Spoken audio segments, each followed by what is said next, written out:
तो सब जगहों पे पार्किंग है। आप दिखाइए जहाँ पे नहीं है उसको हम लोग फोर्सफुली लागू करेंगे।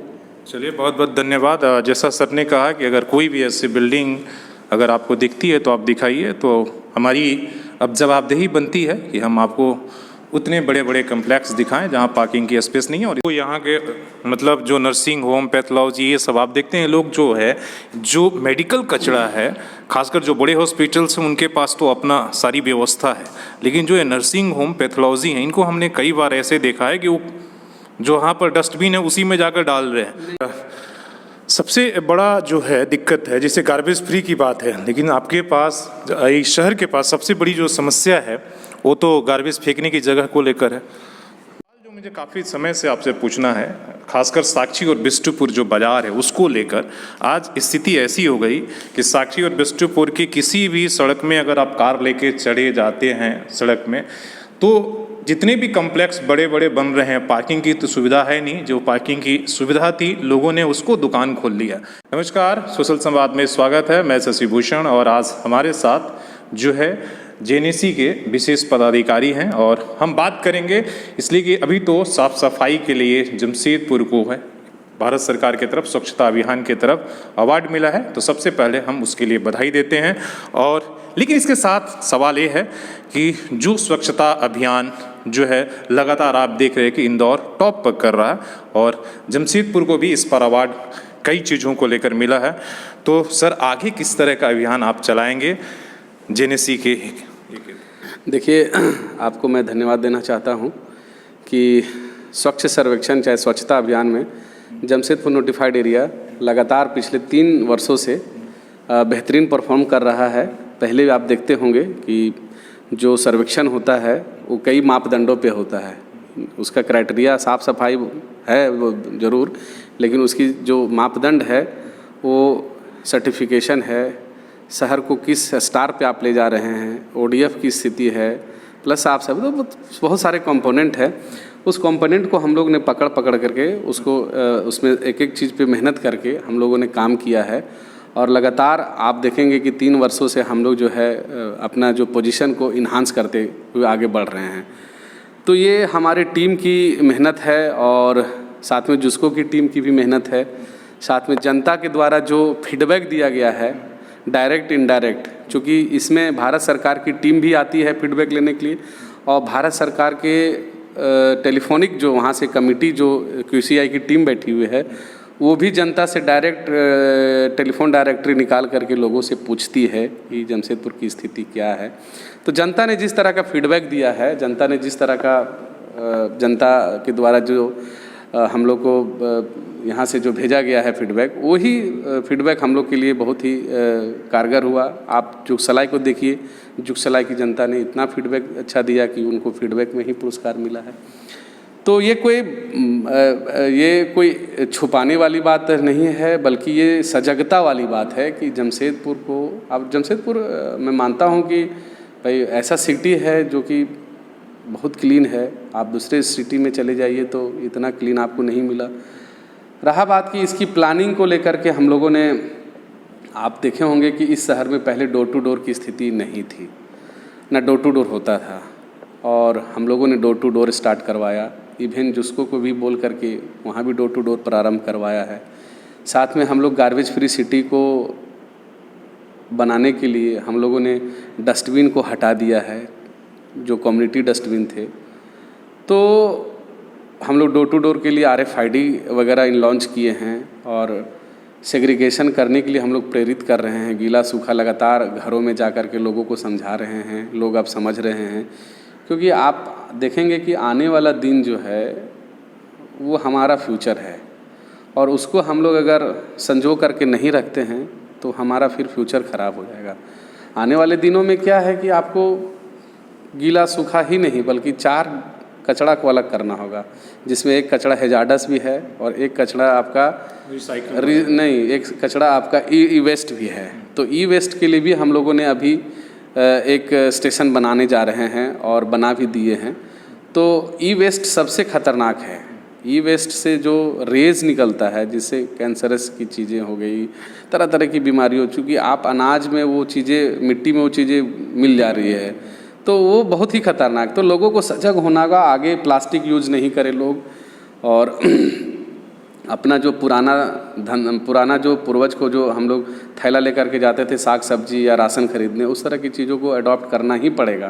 क्योंकि आजकल लोग क्या है, सुविधाजनक हो गया है, प्लास्टिक कहीं भी कैरी करने में इजी होता है, लेकिन प्लास्टिक से क्या हानि हो रहा है ये लोगों को समझना पड़ेगा। और मैं बताना चाहता हूँ कि स्वच्छता वो डेली नित्य दिन का काम है, ये नहीं कि आज हम साफ़ किए और कल वहाँ फेंक दिया, तो ये स्वच्छता का पैमाना नहीं है, क्योंकि ये प्रत्येक दिन का काम है। तो हम लोग ये कोशिश कर रहे हैं कि जो लोग फेंक रहे हैं बाहर में, उनको हम लोग प्रोहिबिटेट करें, उनको हम लोग रेगुलेट करें, क्योंकि फेंकने की आदत यहाँ पे बहुत ज़्यादा है, लोगों को थूकने की आदत है, फेंकने की आदत है। तो इन चीज़ों पे हम लोग जो है मॉनिटरिंग करेंगे, हम लोग इस पर फोकस कर रहे हैं, लोगों को समझाएंगे, रैलियाँ भी निकालेंगे। जमशेदपुर को इंदौर बनाएंगे क्या? टारगेट तो है, कोशिश कर रहे हैं, और उसकी तर्ज पर हम लोग जो है और अभी नई गाड़ियों को लॉन्च करने जा रहे हैं। ट्रॉमेल खरीद रहे हैं, जेसीबी और पॉकलैंड तो हमारे पास आ ही गया है, कंपोस्टर खरीद रहे हैं। साथ में हम लोग जो है जो ई वेस्ट है उसके लिए हम लोग काम कर रहे हैं। वेट वेस्ट को खाद बनाने के लिए हम लोग जो है कंपोस्टर लगाने जा रहे हैं। तो तमाम चीज़ें हैं जो कि हम लोग अब गार्बेज को इकट्ठा नहीं होने देंगे। नहीं, सबसे बड़ा जो है दिक्कत है, जैसे गार्बेज फ्री की बात है, लेकिन आपके पास इस शहर के पास सबसे बड़ी जो समस्या है वो तो गार्बेज फेंकने की जगह को लेकर है। देखिए, जहाँ तहाँ फेंकना पड़ रहा है, नदियों किनारे फेंकना पड़ रहा है। जन संवाद के माध्यम से मैं सभी को अवगत कराना चाहता हूँ कि अब गार्बेज जो है वो सिर्फ गार्बेज नहीं है, उसको गंदगी लोग नहीं समझे, बल्कि इसको हम लोग अब कॉमर्शियलाइज करने जा रहे हैं। हम लोग गार्बेज को सेग्रीगेट करके वेट को हम लोग खाद बनाएंगे, और जो हमारा वेस्ट, ये ड्राई वेस्ट है, उसको हम लोग जो है रिसाइकिल करके उसको भी बेचेंगे हम लोग। उसके लिए गोरा एंड सन्स कंपनी से हम लोग का करार हो रखा है। साथ में इलेक्ट्रॉनिक वेस्ट भी हम लोग को, वो हम लोग कंपनी से करार होने जा रही है, उसको भी हम लोग कॉमर्शियलाइज करेंगे। तो जब आपको वो उस चीज़ का ज़रूरत ही नहीं है, प्लांट का क्या ज़रूरत है, जब आप सब चीज़ को अलग अलग कर रहे हैं, तो मेरे को नहीं लगता है कि आने वाले समय में नदी किनारे कचरा नहीं दिखेगा, जो फेंका जा रहा है लैंडफिल नहीं, हाँ, उसके नदी के किनारे कचरा नहीं दिखेगी, बल्कि कचरा को हम लोग कॉमर्शियलाइज करने जा रहे हैं। तो ये तमाम चीज़ें हैं कि आप देखेंगे कि समस्या वहीं है, और समस्या को निजात दिलाना ही हम लोग का मुख्य वर्क है। तो हम लोग इसको धीरे धीरे इसको दूर करने जा रहे हैं। चलिए, बहुत अच्छी बात है, अवार्ड मिला है उसके लिए हम लोग बधाई भी देते हैं। लेकिन इसके साथ एक सवाल जो सबसे ज़्यादा पूछा जाता है कि सारा काम तो जो शहर के जो इलाका है वो जिसको कर रही है, इधर बड़ा साफ सफाई है, बस्तियों को कब साफ करेंगे? आपने ये आरोप भी देखा होगा कि जो बस्तियां हैं वहाँ तो ऐसी गंदी का अंबार है, जिन्हें से क्यों नहीं कुछ उसको कर। देखिए, मैं बताना चाहता हूँ कि बस्तियों में भी आप चले जाइए तो डोर टू डोर की जो पहुंच है हमारा उन बस्तियों तक है। और रहा कहा कि कुछ बस्तियों में हम लोग अभी तक नहीं पहुंच पाए हैं, क्योंकि यहाँ पे बस्तियों की संख्या कब किधर बढ़ जाती है कोई जानकारी नहीं होता है। तो उसका हम लोग अभी एक सर्वे करा रहे हैं। जिन बस्तियों में हमारा डोर टू डोर की स्थिति नहीं है या पहुँच नहीं है, उसमें हम लोग जो है विदिन 1 मंथ या 2 मंथ में उसको हम लोग एक्सेसिबल बनाएंगे, और लोगों से अपील करेंगे कि आप जो डोर टू डोर की गाड़ियाँ जा रही है उसमें आप कचरा ज़रूर दें, ताकि बस्तियों में जो लोग, शहरों में तो लोग समझदार हैं, मतलब जो बड़े इलाके हैं उसमें तो लोग समझदार हैं, तो लेकिन बस्तियों में समझाना हम लोग को, वहाँ पे जाके नुक्कड़ नाटक या गंदगी क्या है, सफाई क्या है, इन सारी चीज़ों को समझाना पड़ेगा।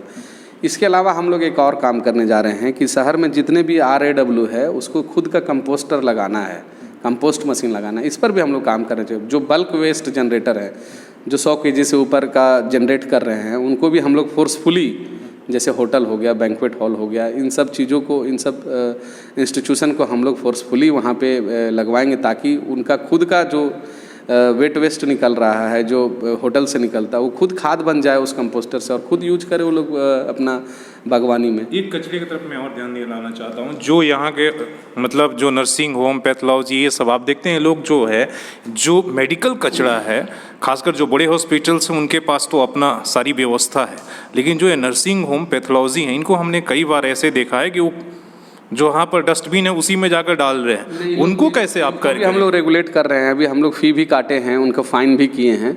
तो लगातार हम लोग का जो मॉनिटरिंग टीम है उस पर भी हम लोग वर्क कर रहे हैं। अभी हम लोग उस पर जो है कुछ लोग को पकड़े हैं हम लोग की, कोई मेडिकल रजिस्ट्रेशन भी करवा रहे हैं कि ऐसे चीज़ों को जो हैजार्डस चीज़ें हैं, जो ज़्यादा खतरनाक है, जो डिस्पोजेबल नहीं है, उसको आप जो नित्य प्रतिदिन का कचरा है उसके साथ मिला करके नहीं फेंकेंगे, बल्कि उसको जो जहाँ पे उसका रिसाइकलिंग होता है, जैसे आदित्यपुर है, रामगढ़ है, उस जगह पे आप उसको जाके दे तो उसको ज़्यादा अच्छा रहेगा। जो लोग नहीं देंगे उन पर कार्रवाई हुई है और आगे भी होगी। हाँ, इसलिए वो खतरनाक। एक सवाल जो मुझे काफ़ी समय से आपसे पूछना है, खासकर साक्षी और बिष्टुपुर जो बाजार है उसको लेकर, आज स्थिति ऐसी हो गई कि साक्षी और बिष्टुपुर की किसी भी सड़क में अगर आप कार लेके चढ़े जाते हैं सड़क में, तो जितने भी कॉम्प्लेक्स बड़े बड़े बन रहे हैं, पार्किंग की तो सुविधा है नहीं, जो पार्किंग की सुविधा थी लोगों ने उसको दुकान खोल लिया। कार पार्क करना एक बड़ी समस्या है, या तो झगड़े हो जाते हैं, आप किसी के दुकान के सामने नहीं लगा सकते। तो यहाँ तक कि अगर आग लग जाए तो बाजार में फायर ब्रिगेड ले जाने के लिए आपके लिए मुश्किल होगी। तो ये रोज़ नए नए निर्माण हो रहे हैं, उसके ऊपर आप क्या कार्रवाई करेंगे और कैसे ये करेंगे? आप देख लीजिए साक्षी और बिष्टुपुर, कहीं भी आप खुद ही घूमकर अनुभव करिए। देखिए, इस पर तो लोगों को खुद सजग होना पड़ेगा, क्योंकि पार्किंग प्लेस मेरा बना हुआ है और लोगों की आदत में क्या है कि हम दुकान गाड़ी खड़ा करते हैं और गाड़ियों को खड़ा करके सामान लेते हैं। हमें जबकि चाहिए कि हम खुद पार्किंग प्लेस में गाड़ी खड़ा करें और तब दुकान घूमें। लेकिन यहाँ क्या है, एक दुकान खड़ा हुए, गाड़ी पार्क किया, दूसरे दुकान में भी गया। इन सब चीज़ों को बदलना होगा, चाहे वह दुकानदार भाई हों, चाहे वह आम नागरिक हो, सभी को पार्किंग प्लेस पे ही गाड़ी खड़ी करनी होगी, तभी इन सब चीज़ों पे लगाम लगेगा। अन्यथा आप और हम जितना भी प्लेस दे दे, प्लेस खाली रहेगा, गाड़ी कोई नहीं लगा। आप देखिए साक्षी जो हमारा पार्किंग प्लेस है पूरा खाली पड़ा रहता है, वहाँ कोई गाड़ी नहीं लगाता है। कई बार हम लोग रेगुलेट करने की भी कोशिश किया, बट लोगों को बहुत नागवार, खासकर दुकानदार भाई बहन जो है, वो लोग का कहना है ना हम लोग दुकान के आगे गाड़ी लगाएंगे। तो कई बात चीज़ों को, आदत में आपको परिवर्तन लाना होगा। जब तक आप परिवर्तन नहीं लाएंगे, जब तक आप चीज़ों को नहीं समझेंगे कि मेरे दुकान के आगे अगर हम गाड़ी लगाते हैं तो कस्टमर भी लगाएगा, तो इनसे सब चीज़ों को खुद को परिवर्तन करना होगा। नहीं, मेरा जो सवाल था वो पार्किंग को लेकर नहीं था। मेरा सवाल यह था कि जो बड़े बिल्डिंग बन रहे हैं वो पार्किंग में तो दुकान और मॉल खुल रहे हैं, उसको कहे नहीं पार्किंग के लिए कि आप, मेरा वो सवाल है। देखिए, आप यहाँ पर कोई ऐसा बड़ा बिल्डिंग नहीं बन रहा है, आपकी बात जो है बिल्कुल गलत है। आप जो है एक भी बिल्डिंग दिखा दीजिए कि जो बहुत बड़ा बिल्डिंग बन रहा है जिसमें पार्किंग प्लेस या पार्किंग का प्रोविज़न करना आवश्यक हो। जहाँ पे उस तरह की चीज़ें हैं, वो हमारा जो सॉफ्टवेयर है बिल्डिंग बायोलॉज का, वो ऑटोमेटिक उस बिल्डिंग के लिए पार्किंग प्लेस आवश्यक बना देता है। तो उस सब जगहों पे पार्किंग है, आप दिखाइए, जहाँ पे नहीं है उसको हम लोग फोर्सफुली लागू करेंगे। चलिए, बहुत बहुत धन्यवाद। जैसा सर ने कहा कि अगर कोई भी ऐसी बिल्डिंग अगर आपको दिखती है तो आप दिखाइए, तो हमारी अब जवाबदेही बनती है कि हम आपको उतने बड़े बड़े कम्प्लेक्स दिखाएं जहां पार्किंग की स्पेस नहीं है। और इसके साथ ही जो अवार्ड मिला है जेएनएससी को साफ़ सफाई को लेकर, उसके लिए काफ़ी जो है एक तरह से गर्व की बात है कि शहर के लोगों को साफ़ सफाई और स्वच्छता अभियान के लिए जो है अवार्ड मिला है। और आगे भी ये प्रक्रिया निरंतर जारी रहेगी, ऐसा हम सब उम्मीद करते हैं। तो अपने सहयोगी सृजन मिश्रा के साथ मैं शशि भूषण, सोशल संवाद न्यूज़, झारखंड।